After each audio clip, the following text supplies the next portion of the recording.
بسم اللہ الرحمن الرحیم۔ السلام علیکم ورحمۃ اللہ وبرکاتہ۔ محترم ناظرین،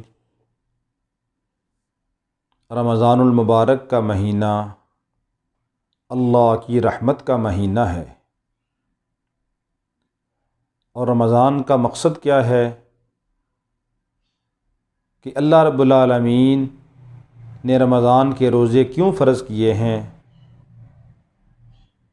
تو یہ رب العالمین نے خود ہی بیان فرمایا کہ یا ایھا الذین آمنوا کتب علیکم الصیام کما کتب علی الذین من قبلکم لعلکم تتقون، کہ اے ایمان والو، تم پر رمضان کے روزے فرض کیے گئے ہیں جیسے کہ تم سے پہلے لوگوں پر فرض کیے گئے تھے۔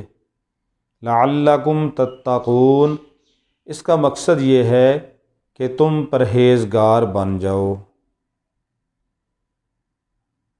تمہارے اندر تقوی آ جائے۔ تقوی کسے کہتے ہیں؟ تقوی کہتے ہیں اپنے آپ کو گناہوں سے بچا لینا۔ کہ رمضان کے روزوں کا مقصد یہ ہے کہ جیسے انسان رمضان کے مہینہ میں اللہ رب العالمین کے اوامر کو پورا کرتا ہے اور اللہ کی منع کی ہوئی چیزوں سے بچتا ہے، حرام سے اجتناب کرتا ہے، نافرمانی سے اجتناب کرتا ہے، اسی طرح انسان رمضان کے بعد بھی اپنے آپ کو حرام کاموں سے، ناجائز کاموں سے روک لے۔ تتقون، تاکہ تم پرہیزگار بن جاؤ، تقوی والے بن جاؤ، گناہوں سے بچنے والے بن جاؤ۔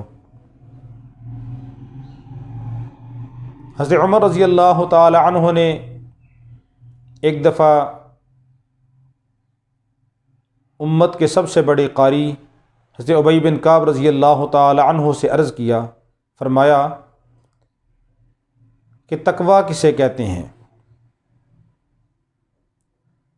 حضرت ابی بن کعب رضی اللہ تعالی عنہ نے عرض کیا، امیر المومنین، کیا آپ کبھی کسی ایسے راستے سے گزرے ہیں کہ جس راستہ کے دونوں طرف کانٹے ہوں، راستہ انتہائی تنگ و تاریک ہو؟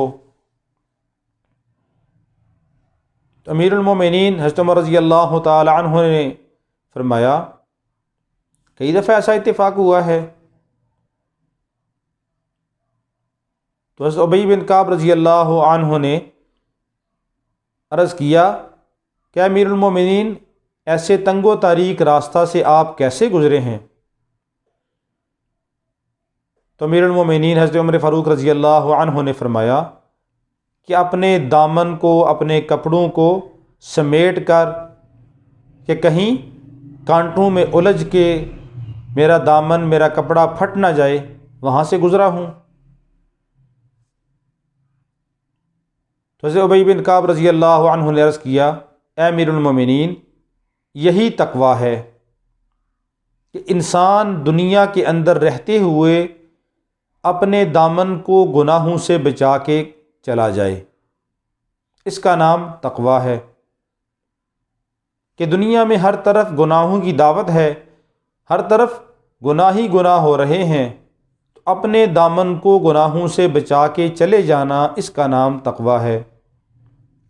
تو رمضان کا مقصد بھی یہ ہے کہ انسان کے اندر تقوی کی حقیقت آ جائے، انسان متقی بن جائے، گناہوں سے بچنے والا بن جائے، اس کے اندر ایسی وہ حقیقت پیدا ہو جائے کہ یہ انسان اپنے آپ کو گناہوں سے بچانے والا ہو۔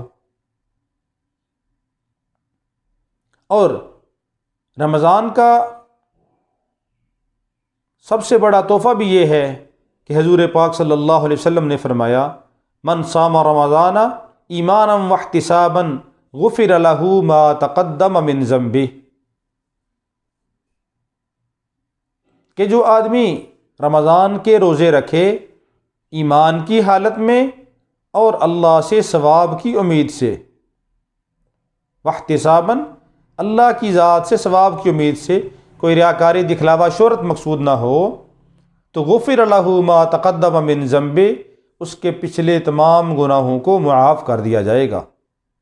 کتنی بڑی سعادت کی بات ہے، کتنا بڑا تحفہ ہے رمضان کا، کہ رمضان کے روزے رکھ لو اللہ سے ثواب کی امید سے، تو اللہ رب العالمین پچھلے گناہوں کو معاف کر دیں گے۔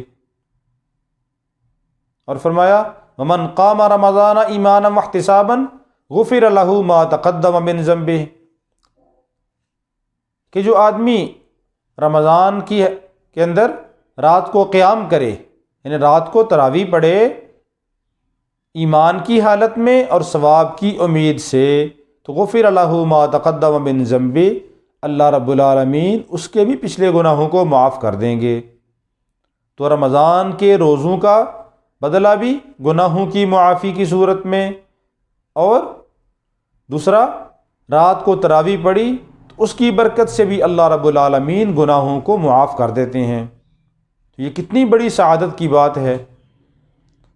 اور رمضان کے اندر فرمایا رمضان کی جب پہلی رات ہوتی ہے تو اسی رات سے اللہ رب العالمین حاملین عرش، جو عرش کو اٹھانے والے فرشتے ہیں، ان کو حکم دے دیتے ہیں کہ تم میری تسبیح و تحلیل کو چھوڑ دو، تم میری تسبیح و تحلیل کو چھوڑ دو اور روزہ داروں کی دعاؤں کے اوپر آمین کہو۔ یہ مہینہ دعاؤں کی قبولیت کا ہے، اللہ کے نورانی فرشتے روزہ داروں کی دعاؤں پر آمین کہتے ہیں۔ اور حدیث پاک کے اندر آتا ہے کہ رمضان کے مہینہ میں مومن آدمی کی ہر صبح و شام میں ایک دعا ضرور قبول ہوتی ہے۔ سحری کے وقت دعائیں قبول ہوتی ہیں، افطاری کے وقت میں دعائیں قبول ہوتی ہیں، تو اس وقت لمبی لمبی دعائیں کرنا، عاجزی انکساری کے ساتھ اللہ سے مانگنا، فرض نمازوں کے بعد دعائیں قبول ہوتی ہیں۔ تہجد کے اندر آدمی اس وقت تہجد پڑھ کے دعا کرے، اس وقت دعائیں قبول ہوتی ہیں۔ تو یہ قبولیت کا مہینہ ہے، اللہ رب العالمین سے آدمی خوب مانگے، اللہ رب العالمین سے خوب دعائیں مانگے اپنے لیے، اعزہ اقارب کے لیے، جو دنیا سے ہمارے اعزہ اقارب جا چکے ہیں ان کے لیے مغفرت کی دعا کرے۔ ہر رات میں اللہ کی طرف سے منادی آواز لگاتا ہے کوئی مانگنے والا میں اس کو عطا کروں، ہے کوئی بخشش چاہنے والا میں اس کے گناہوں کو معاف کروں، ہے کوئی عافیت چاہنے والا اس کو عافیت دی جائے، کوئی سوال کرنے والا اس کے سوال کو پورا کیا جائے۔ تو ہر رات میں یہ دعا، یہ منادی، یہ ندا لگاتا ہے کہ مجھ سے مانگو۔ اللہ رب العالمین کہتے ہیں مجھ سے مانگو میں دوں گا۔ ہمارے مانگنے میں کمی ہو سکتی ہے، اللہ کے دینے میں کمی نہیں ہے۔ اللہ رب العالمین کی رحمت کا اور برکت کا یہ مہینہ ہے، تو یہ نیکیوں کا سیزن ہے، اس میں ہر نیکی کا اجر بڑھ جاتا ہے۔ فرض کا اجر 70 فرائض کے برابر، اور نفل یہ فرائض کے برابر ہو جاتے ہیں۔ تو اس لیے ہمیں زیادہ سے زیادہ اعمال کی طرف متوجہ ہونا چاہیے اور گناہوں سے بچنا چاہیے، تاکہ رمضان کے بعد بھی ہمارے لیے گناہوں سے بچنا آسان ہو اور نیکیاں کرنا آسان ہوں۔ اللہ ہم سب کو عمل کرنے کی توفیق عطا فرمائے۔